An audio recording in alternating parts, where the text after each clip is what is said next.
ওয়ালাইকুম রহমতুল্লাহি বারাকাতু। আশা করি সবাই ভালো আছেন। আমি আল্লাহ রহমতে ভালো আছি। আজকের যে মর্মান্তিক দুর্ঘটনার জন্য শোকাহত, ইন্না লিল্লাহি ওয়া ইন্না ইলাইহি রাজিউন।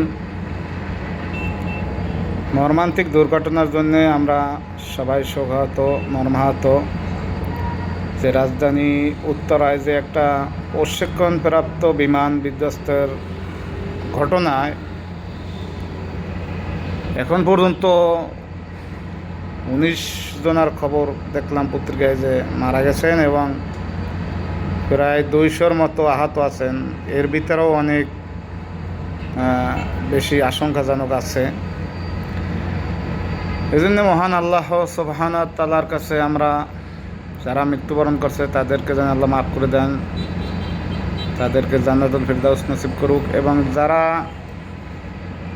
অসুস্থ আছেন হসপিটালে তাদের যেন শিফা কামিয়ে দান করে আল্লাহ সুবহানাহু ওয়া তাআলা, অতি দ্রুত যেন তাদের সুস্থ করে দেন।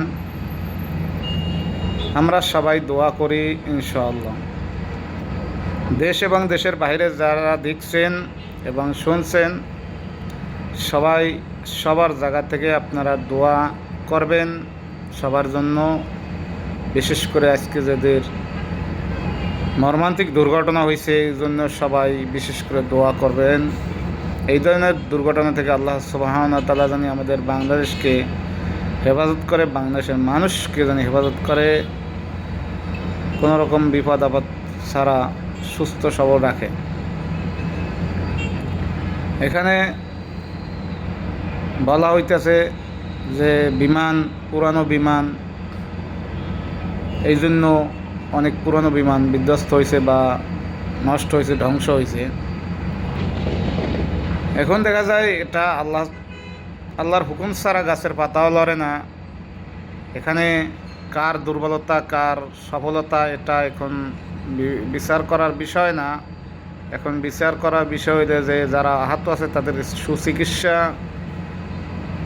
প্রদান করা এবং যারা মারা গেছেন তাদেরকে লাশ শনাক্ত করে যথাযথভাবে দাফন দেওয়া আমাদের মুসলমান রীতি অনুযায়ী। এখানে এখন ওই ধরনের কথা নিয়ে আমাদের সময় পাস করার কোনো সময় নেই।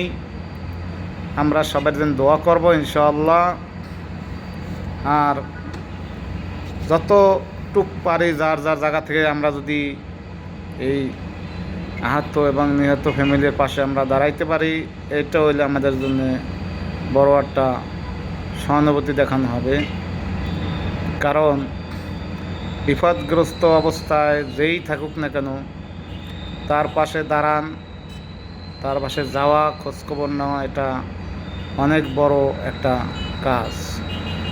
এখানে একটা জিনিস অ্যাড করে রাখি যে জামায়াত ইসলামের আমির তিনি ঘোষণা দিয়েছেন, দেখলাম মিডিয়ার সামনে, যে তার অঙ্গ সংগঠন সহ সবাই এখানে 24 ঘন্টা থাকবে বলে এভাবে একটা প্রতিশ্রুতি দিয়েছেন এবং যারা মারা গেছেন তাদের পরিবারের সাথে দেখা করবেন বলে এরকম একটা